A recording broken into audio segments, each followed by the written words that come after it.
Bonsoir à toutes et à tous, merci, mille merci encore une fois de nous accueillir où vous êtes, chez vous, n'importe où. C'est le 100% Foot Show, le magazine qui va vous parvenir tous les mois. C'est un mensuel sur nos différents réseaux sociaux, sur notre page YouTube également et peut-être bien évidemment bientôt sur une chaîne de la place. On va essayer de voir tout ça. En tout cas, mille merci de nous recevoir chez vous. Nous allons accueillir Dipita Francis Ebele, le Camerounais buteur face au TP Mazembe, a accepté de nous accueillir, a accepté de venir nous rencontrer tout simplement ici même au stade du 28 septembre où nous avons passé beaucoup de temps avec le Camerounais buteur face au TP Mazembe, mais également face au Super Sport United, auteur d'une passe décisive également contre le club sud-africain. Tout simplement, Francis Ebele Dipita est l'homme en forme du moment du Oria Athletic Club. Focus sur celui qui en ce moment est l'homme en or du Oria Athletic Club.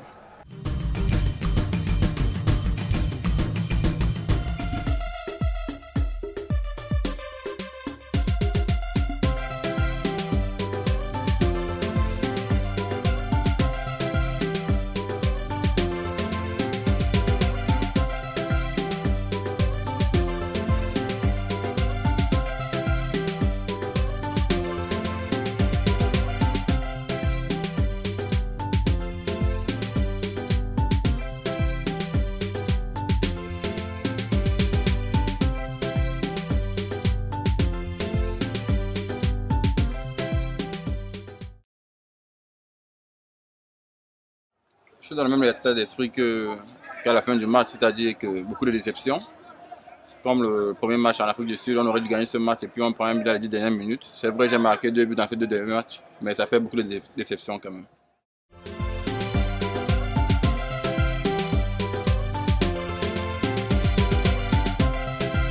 Je sais que c'est très important parce que ça tombe à un moment où Oria a beaucoup d'échéances, que ce soit sur le plan local qu'international. Que Dieu m'épargne des blessures en ce moment et puis que je retrouve le chemin des filets, c'est tout bénéfique pour moi et pour le club. J'espère juste que ça va continuer sur cette lancée et puis qu'on va continuer à engranger des points, que ce soit en championnat ou bien en Ligue des Champions.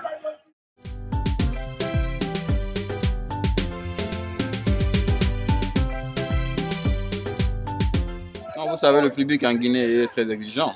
Et puis, envers moi, je les ai montré de grandes qualités, dont ils ne conçoivent pas que peut-être Dipita puisse rater une passe ou bien un contrôle. Donc je les comprends. Si c'est un autre joueur, ils ne vont pas parler. Mais quand c'est moi, ça fait chuchoter. Je comprends parfaitement ça, je suis conscient. C'est moi qui aime le niveau haut. À moi de rester haut, à moi de les faire plaisir toujours et à moi de continuer sur ma lancée, qui est celle d'être performant toujours. C'est vrai, il y a des moments de méforme, mais les supporters guinéens ne comprennent pas ça. Donc, je les en tire par rigueur et puis je les comprends parfaitement.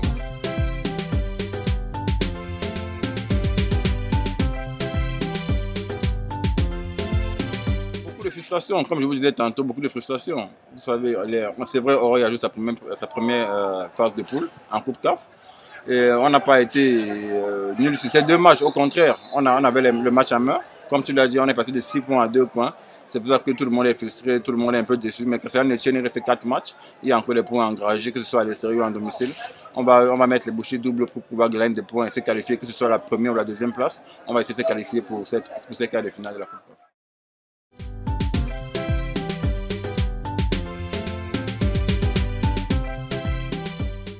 Je dirais un peu de tout ça, la qualité individuelle, la fraîcheur physique et le coaching aussi. Vous savez, Oria a un groupe très étoffé et puis pour moi, Oria, tous les joueurs se valent. Donc ça sert au coach de pouvoir gérer l'effectif, que ce soit en championnat ou en Coupe d'Afrique. Je crois que si on a le même état d'esprit, si on a la même envie, que ce soit les joueurs, les entraîneurs et les présidents, le bureau, quoi. Je crois qu'avec tous, si on regarde tous la même direction, Oria peut arriver à ses objectifs, quoi.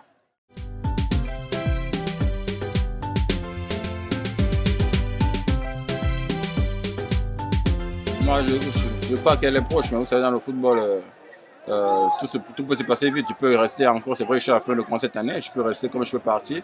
Mais je crois que plus ou moins j'ai atteint les 70% de ce que je voulais faire ici en Guinée. C'est-à-dire que grandir avec ce club de Oria, goûter de nouvelles choses avec elle, rentrer dans l'histoire un peu. Je crois que je l'ai fait. Alors si je pars maintenant, ça ne va pas étonner tout le monde, ça va pas étonner des gens, je ne serai pas le premier surpris. Donc si je pars, je vais partir avec le sentiment de devoir accompli, quoi. Mais le football, on ne sait jamais.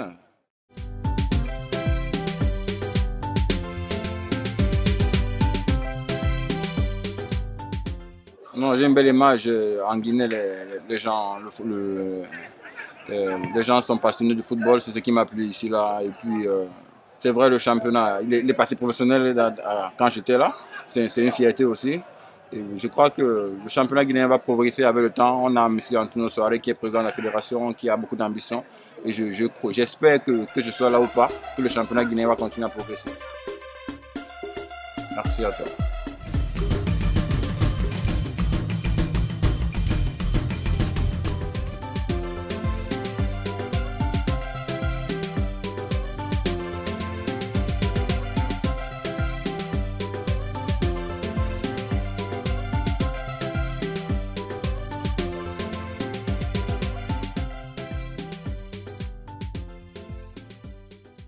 Premier magazine du 100% Foot Show.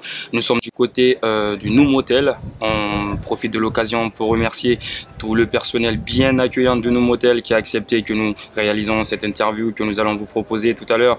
Ce face-à-face avec une légende du football, pour recevoir une légende du football guinéen. On n'a pas lésiné sur les moyens, on a choisi un endroit idyllique pour vous faire rêver, bien évidemment. C'est Abdoul Salam Sow, le Golden Boy, le numéro 3 magique du Sili National de Guinée, qui a tant fait rêver tous les passionnés du ballon rond, qui a tant fait rêver beaucoup de footballeurs guinéens, beaucoup d'enfants guinéens, y compris moi d'ailleurs, mais également beaucoup d'enfants sur le continent africain, mais également au-delà de nos frontières. Je nomme Abdoul Salam Sow. Bonsoir Abdoul Salam Sow. Bonsoir Alpha. C'est vrai. Tu m'invitais plus en Guinée, tu m'as oublié. Ben là tu y es déjà. Bah, merci. Comme tu le dis, tu m'accueilles comme ça, il n'y a pas de souci. Comment te présenter, personnage sulfureux du football guinéen, ancien footballeur, ou simplement aujourd'hui quelqu'un qui est en train de chercher une carrière pour se relancer dans le football, mais pas footballeur bien sûr, parce que tu n'as plus tes jambes de 20 ans. Ben, je me présenterai plutôt comme Abdoul Salam Sow, un père de famille aujourd'hui responsable. Et c'est ce que j'aimerais bien qu'on retienne surtout. D'accord. En tout cas, dans ce 100% Foot Show, l'objectif, bien évidemment, de cet avis tranché, de cette discussion à bâton rompu que nous allons avoir, c'est d'exprimer beaucoup de sujets également. C'est d'aller sans retenue, bien sûr, avec la mesure du possible, en respectant tous nos téléspectateurs, mais également tous ceux qui vont nous suivre sur Internet, à travers nos différents réseaux sociaux. Avec toi, il y a beaucoup de choses à dire. Je ne sais même pas par quoi commencer. J'ai envie de te dire aujourd'hui, comment vas-tu? Où te places-tu dans le football guinéen? Que fais-tu aujourd'hui dans le football, pratiquement? Ben, disons aujourd'hui je travaille au ministère des Sports et en dehors de ça je suis entraîneur avec mes diplômes et là je viens de créer mon propre académie, Académie Salam 3 qui a vu le jour au mois de mars parce que je me dis aujourd'hui comme le football guinéen disons m'a abandonné à mon propre sort, ben, maintenant comme le football ça se joue partout dans ce petit monde. Donc j'ai pris cette décision de créer mon propre académie. Et après là-dessus, j'ai eu la chance d'être aussi en contact avec une grande institution américaine qui m'a adressé une correspondance de mettre 2 équipes en place. Le 14-15 et le 16-17 ans. Donc je vais m'atteler à ça. Et je profite aussi de l'occasion et que j'attends les sponsors qui viennent en aide à ces jeunes parce que je sais que j'ai beaucoup à donner à ce football guinéen. Ce serait une façon pour moi de, comment dirais-je, rendre au foot ce qu'elle m'a tout donné. D'accord, j'ai pas 14 ans, mais j'espère que je ferai partie du voyage, je pourrai détecter aux États-Unis. Mais déjà que tu commences à parler, tu seras le bienvenu. Bien sûr, avec toi, c'est toujours ça. Mais déjà, non, c'est pas toujours ça. Si, c'est toujours la bonne humeur, c'est toujours la bonne invitation. Mais déjà, je veux rebondir sur un truc. Tu commences déjà à parler, tu me donnes une occasion de rebondir sur quelque chose. Le football guinéen t'a abandonné, ça veut dire quoi? Pourquoi il t'a abandonné? Disons avec le recul, parce que moi j'avais décidé en 2008 de rentrer en Guinée. Maintenant, je pouvais aussi rester en Europe parce que je connais du beau monde. Comme beaucoup l'ont fait d'ailleurs. Voilà, comme beaucoup l'ont fait, mais j'ai pris cette décision de rentrer aujourd'hui en Guinée. Mais après, quand je vois comment ça se passe sur moi, même pas que par rapport à ma personne, mais quand je vois les Morla et Koulouati, mais bon, maintenant je vais parler de ma personne, c'est que... Vu que c'est toi qui es là, on va parler également de ta vision. Ouais. Voilà. Alors là-dessus, je me dis il y a quelque chose qui ne colle pas par rapport à tout ce que j'ai apporté à ce football guinéen et que je me retrouve aujourd'hui sans travail, hein, après plus de 20 ans de carrière, je me suis dit, il y a quelque chose qui ne va pas. Et comme je m'étais toujours dit, dans ma vie de tous les jours, toute personne qui m'empêchera de travailler dans le monde du football est mon ennemi et sera mon ennemi. Ouais, mais tu t'attendais à quoi exactement? C'est que Salamso prenne une équipe de catégorie de jeunes du Sili, que Salamso soit envoyé du côté de l'Occident pour faire des diplômes d'entraîneur. Qu'est-ce que tu attendais exactement en retour de ce que tu as fait pour le Sili? Déjà, la reconnaissance par rapport à ce que j'ai apporté à ce Tu n'es football. pas reconnu aujourd'hui? Non, pas du tout. Par qui? Par les autorités, la fédération? Par les décideurs, il faut appeler un chat, par les On est là pour ça d'ailleurs. par les décideurs.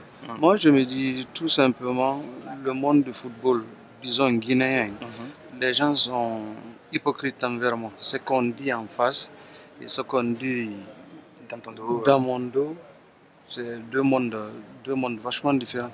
C'est la raison pour laquelle j'ai pris cette décision aujourd'hui de mettre mon académie en place et aider les jeunes, surtout là où moi j'ai échoué, leur permettre de réussir là où moi j'ai échoué.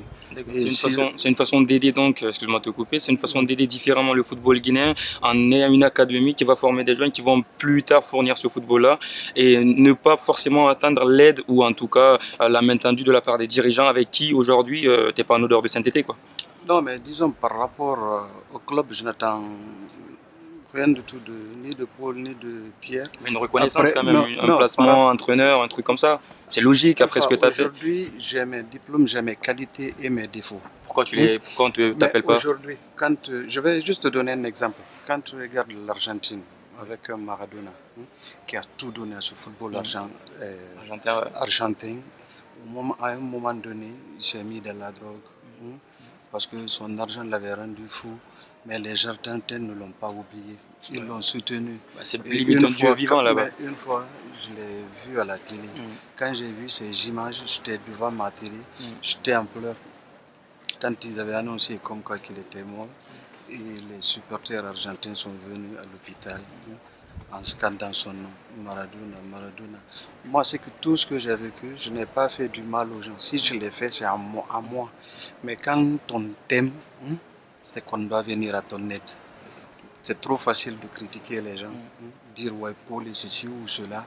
Moi, la chance que j'ai toujours été honnête par mes faits et gestes, contrairement à certains qui dirigent le football aujourd'hui, qui me jugent par rapport à certains actes. C'est certain, j'ai envie d'avoir c'est qui la fédération, le président de la Fédé, le président de la Ligue? Non, le président de la Fédé, on vient à peine de le nommer. Donc je parle pas de ce dernier. Donc aujourd'hui, tu parles de reconnaissance, bien évidemment, dans ces pays-là, comme tu le dis, il y a plus de reconnaissance. Moi, en tout cas, de mon côté, je suis entièrement reconnaissant pour ce que tu as offert à mes yeux quand j'étais tout petit, quand j'allais au stade avec ton numéro 3.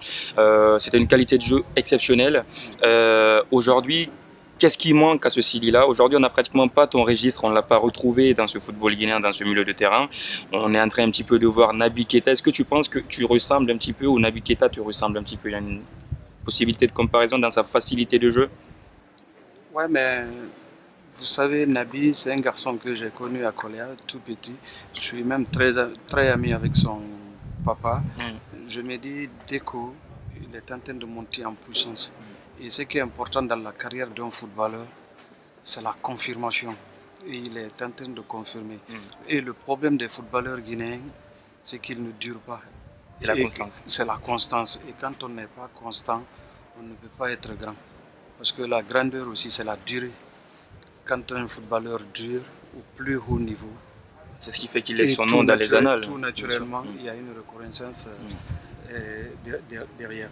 Mais pour revenir surtout à ta question, et surtout comme je le dis souvent, et ça m'arrive souvent de le dire aux jeunes footballeurs, même ceux qui étaient revenus de la CAN, de la Zambie, j'avais même dit à un certain Barry, je crois, je dis maintenant tu es revenu de la CAN, tu as un peu d'argent, tu sais ce que tu dois faire, va t'acheter 10 ballons.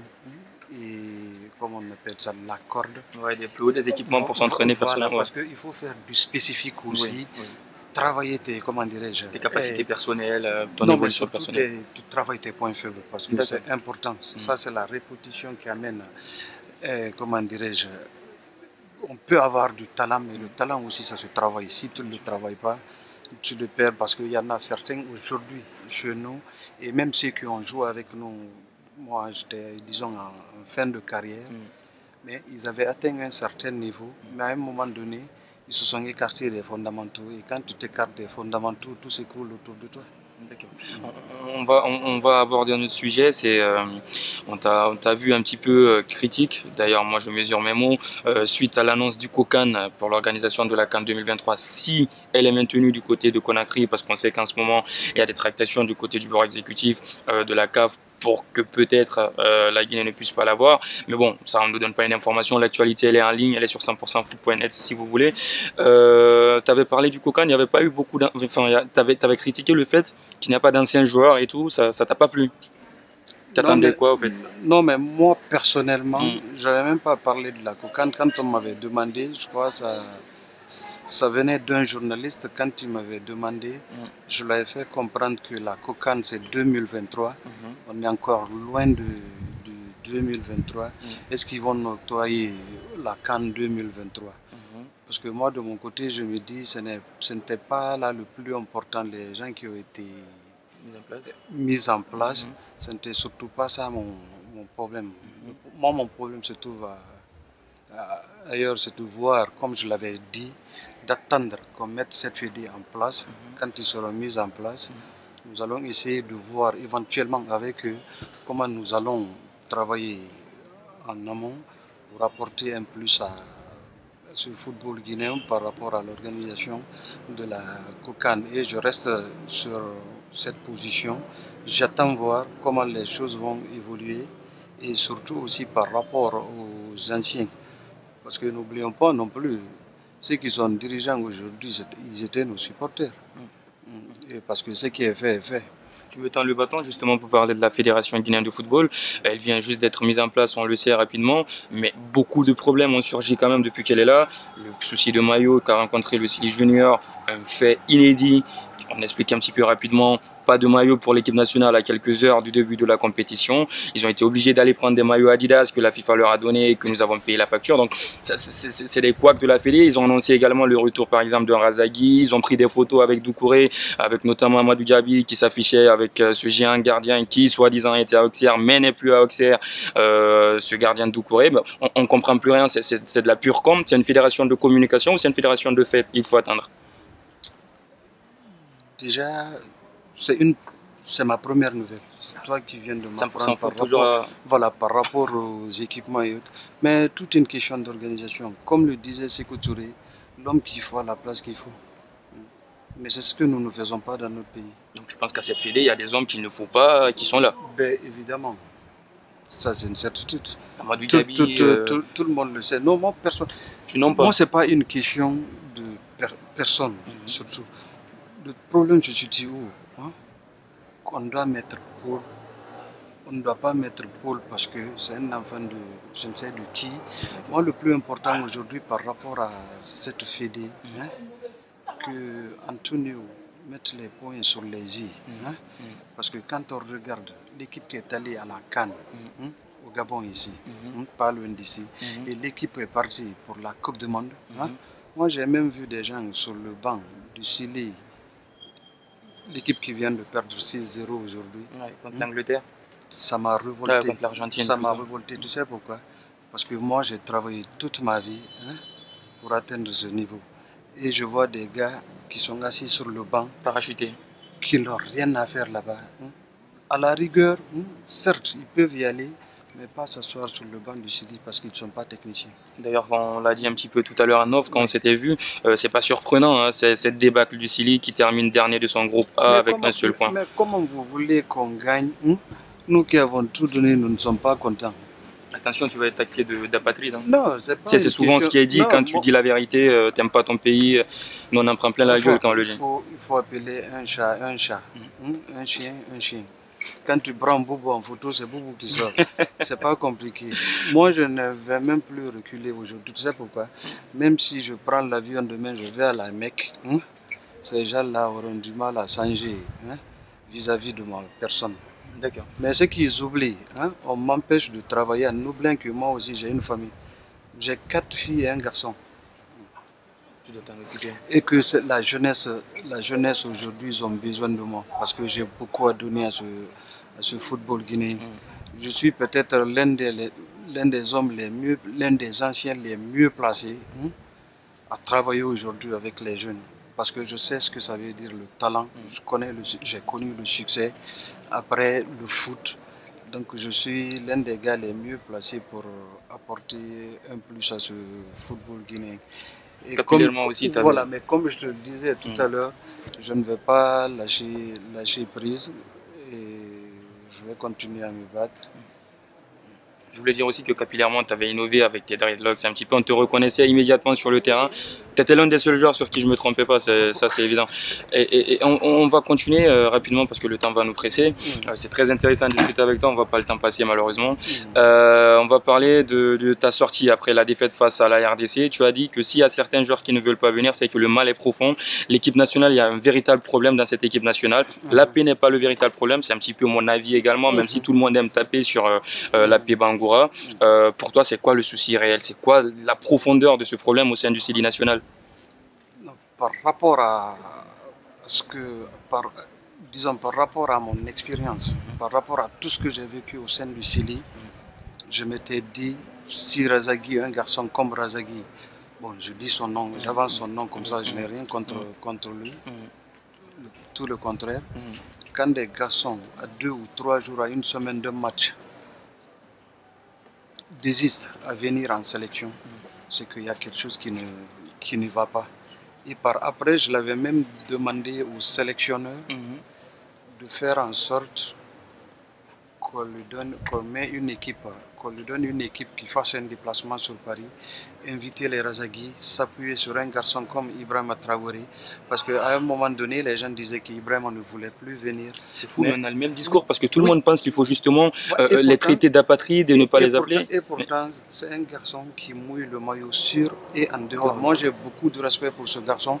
J'avais même demandé au sélectionneur de s'appuyer sur lui, faire venir tous ces garçons-là à Paris, demander par exemple à Razagui, en lui disant Razagui, au fait, qu'est-ce qui t'empêche de... Quel est le problème? Pourquoi tu ne te sens pas à l'aise dans cette équipe nationale? Quel est ton problème? Pourquoi tu ne veux pas venir en sélection? Tu poses la même question à tout ce beau monde. À tous parce que ce sont eux les acteurs. Tu leur demandes qu'est-ce qu'ils veulent réellement.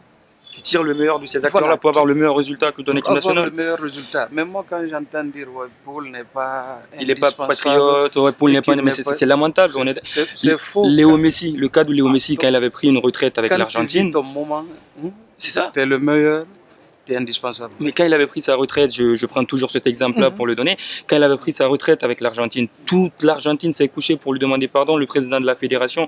Aujourd'hui, je ne sais pas quel est ton avis sur le cas Amadou Diawara. Moi, je pense que c'est un joueur aujourd'hui que toute l'Europe essaie de s'arracher, même des envies italiennes. Pourquoi ne pas exactement lui donner la possibilité de venir au Sili au lieu d'essayer de rentrer en conflit avec ce joueur-là? Moi, ce garçon, de temps en temps, il passait me voir à la maison. Il était fan de toi. On a joué au foot ensemble, donc il était fan de toi, je sais. S'il a pris cette décision aujourd'hui de ne pas venir dans le Sili, c'est qu'il sait de quoi il parle. Et ça dépend aussi, surtout aussi par rapport à sa carrière. Parce que, il faut se dire la vérité, le Sili n'est pas vendable. Demain, si Paul Pogba avait accepté de jouer pour le Sili, il n'allait pas faire cette carrière qu'il est en train de mener. Il faut se dire la vérité. À un moment donné, il y a ses parents aussi qui sont des personnes responsables. Et ils connaissent la Guinée. Voilà, ils connaissent la Guinée. Excuse-moi du terme, mais je pense qu'on est les deux seuls imbéciles qui pensent qu'il faut aller vers ces joueurs-là qui ont de la qualité. Il faut essayer de les convaincre de venir et que s'ils n'acceptent pas, c'est parce qu'il y a quelque chose qu'il faut changer. Parce que quand tu es en Europe, ce que les gens ne comprennent pas, quand tu es en Europe, que tu es dans le quotidien d'un club, c'est une entreprise. Les clubs sont vraiment réglementés, que tous les joueurs ont leur place, leur aise. Alors que quand tu viens en équipe nationale, moi j'ai été plusieurs fois au regroupement de l'équipe nationale à Nice, en France, du côté de Paris. C'est limite une équipe de quartier, ça ne donne pas envie. En plus, quand tu es en concurrence en club avec Jorginho, un expérimenté de la Serie A, tu ne peux pas te permettre de venir au Sili où les Italiens ne savent même pas c'est quoi l'équipe nationale où tu vas.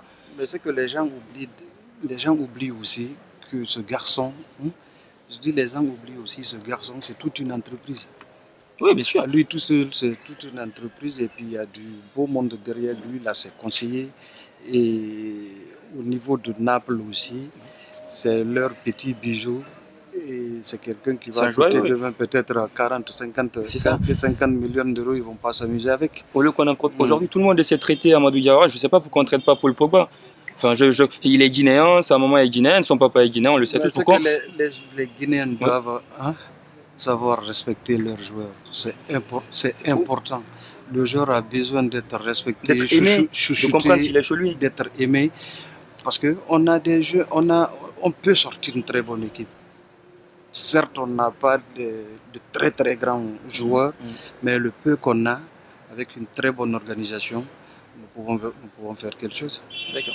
Malheureusement, ça c'est une certitude. On ne peut pas aller très très loin. Je te pose juste une dernière question. C'est quand tu étais footballeur, j'avais entendu cette légende. Aujourd'hui, j'ai l'occasion de t'avoir en face de moi. Je vais te la poser. C'est un coup de sang que tu avais eu dans les vestiaires. J'aimerais que tu nous expliques ce qui s'est réellement passé. Salamso aurait essuyé ses crampons sur son coach. Tu avais quand même une attitude sulfureuse depuis que tu étais footballeur. Qu'est-ce qui s'est passé ce jour-là dans le vestiaire? Disons, par rapport, tu sais, à l'époque où j'évoluais à Martigues, déjà j'étais en difficulté avec mon entraîneur parce qu'il fallait 3 étrangers par club. Moi je suis venu comme 4e et ils avaient transféré le Suédois pour qu'on me cède la place. Il fallait que je dispute 15 matchs parce que ce que je gagnais c'était insignifiant.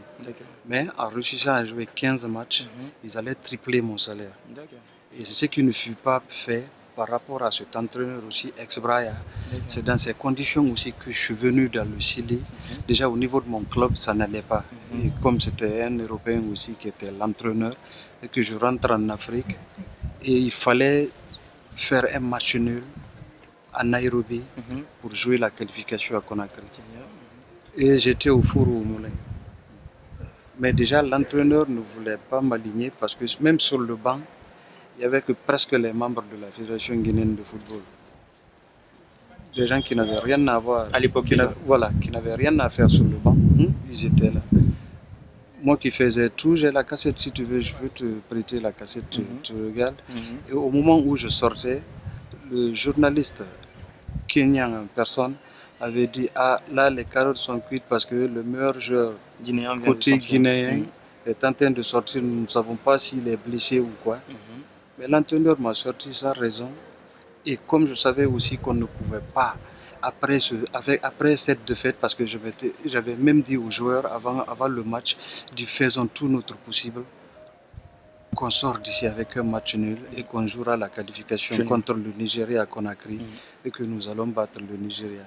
Donc ça c'était après 10 ans de carrière, mais bon c'était surtout l'incompétence de nos 2 entraîneurs qui avait coûté la qualification à cette équipe. Il s'est passé quoi au final? Donc c'est après le match dans les vestiaires, l'entraîneur c'était un handicapé, il était derrière moi et il continuait encore à parler. Et tout d'un coup je l'ai regardé, je lui ai donné un coup de pied au niveau du tibia. Donc là il est tombé, alors là il ne fallait pas. Déjà au niveau de la Fédé, on m'attendait au tournoi. La tête à battre. Voilà, parce que moi je n'ai jamais eu un souci avec mes partenaires. Même pareil, après cet acte, mes amis demandaient que je revienne, mes coéquipiers demandaient que je revienne en sélection. Parce que je me suis toujours battu pour les autres. J'ai refusé toujours, comment on appelle ça, j'ai toujours refusé l'hypocrisie au sein de l'équipe. J'ai toujours aimé aussi qu'on fasse jouer qu'on aligne les meilleurs. Alors demain, si je suis entraîneur, mon équipe ira très bien, il se portera hyper bien parce que les meilleurs joueront. Ça marche. Donc, malheureusement, le temps nous prend. Avec toi, la discussion est tellement agréable. J'ai l'impression que j'ai passé que 5 minutes. Merci d'avoir accepté l'invitation. De retour ici au stade du 28 septembre de Conakry. On espère que vous avez aimé l'avis tranché d'Abdoul Salamso qui a échangé avec nous. C'était sans langue de bois, c'était sans tabou. On espère que vous avez en tout cas, ou su tirer profit de cet échange. Nous sommes de retour ici au stade du 28 septembre où nous allons tenter de défier, où nous avons défié d'ailleurs, il faut le dire, Dipita Francis Ebele. Est-ce qu'il est aussi bon face au TP Mazembe que face à Alpha Baldé? Vous allez le découvrir, il ne fait pas que du football dans sa vie, le Camerounais. Il fait également d'autres activités. On est parti donc à la rencontre de Dipita Francis Ebele pour essayer de le défier. Regardez, ça promet d'être lourd.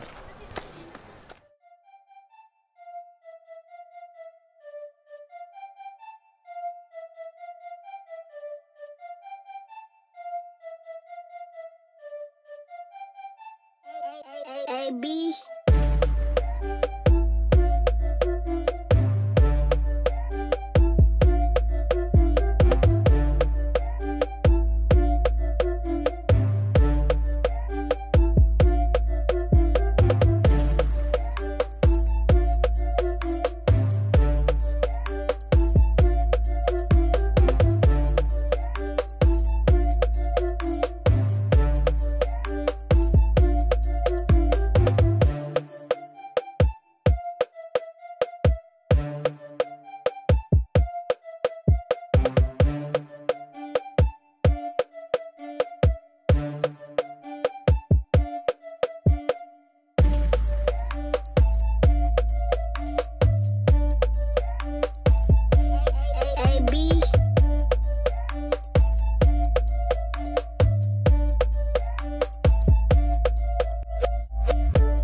Merci à tous, c'est ainsi que prend fin ce premier numéro de votre magazine, le 100% Foot Show. Nous sommes ici au stade du 28 septembre.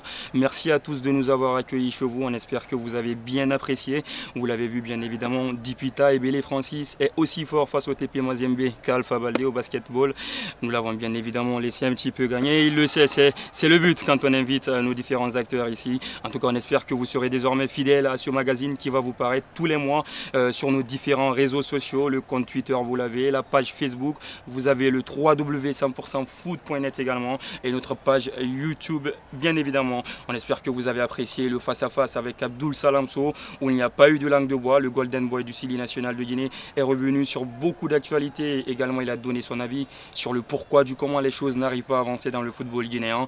Dipita Ebele nous a reçus également et il nous a montré un petit peu, il nous a dit son ressenti sur ce qui est en train de se passer sur la fin de saison du Jara Athletic Club. Merci à tous de nous avoir reçus. On espère que vous serez là pour le prochain numéro le mois prochain.